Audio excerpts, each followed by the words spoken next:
Kardeşlerim, Ramazan ayının son günlerine yaklaşırken ilk kıblemiz, üç dinin kutsal şehri Kudüs'ten hem üzüntümüzü hem öfkemizi artıran haberler alıyoruz.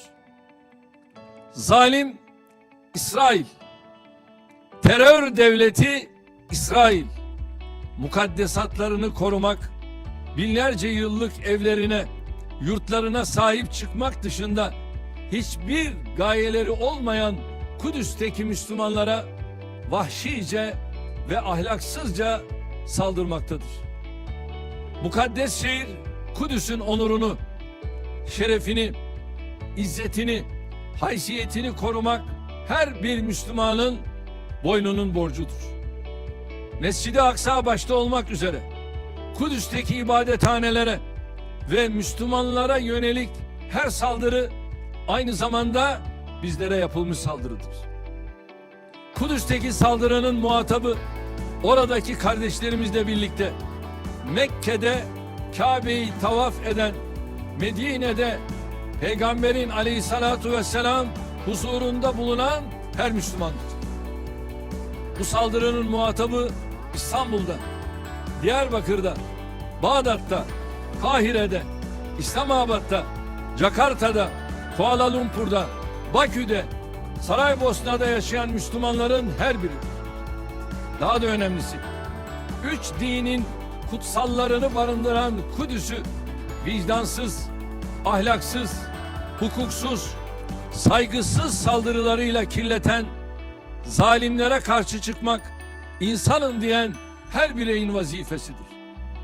İsrail devletinin saldırılarına sessiz kalarak veya kayda değer tavır ortaya koymayarak dolaylı şekilde destek veren herkes orada yaşanan zulme ortaktır.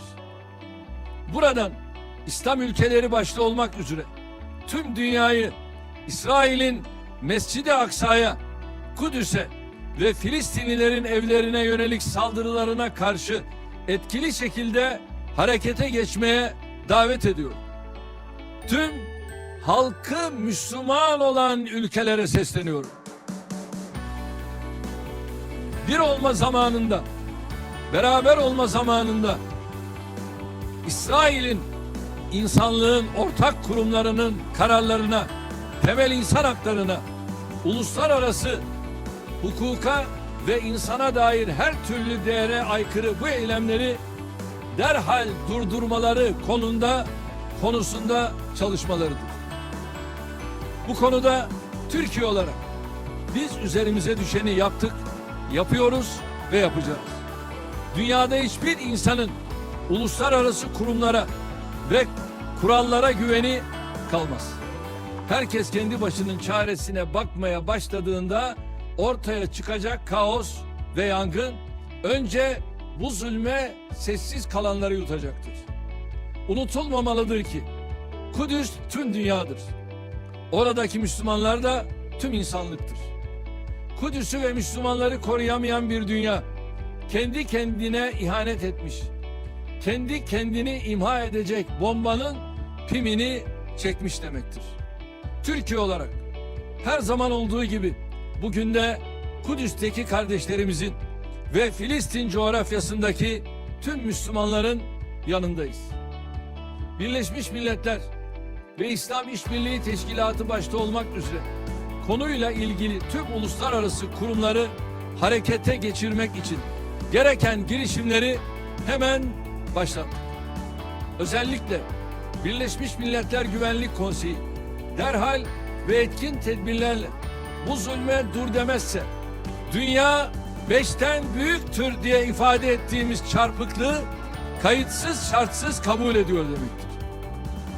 Biz küresel dayanışma ve işbirliği sisteminin 5 ülkenin keyfine terk edilemeyecek kadar önemli bir mekanizma olduğuna inanıyoruz. Birleşmiş Milletleri Güvenlik Konseyi başta olmak üzere tüm kurumları ve işleyişiyle köklü bir reforma tabi tutma çağrımızı tekrarlıyoruz. Kudüs'te Mescid-i Aksa'ya ve Müslümanlara yönelik alçak saldırıların derhal durdurulmasını istiyoruz. 300'e yakın yaralı var.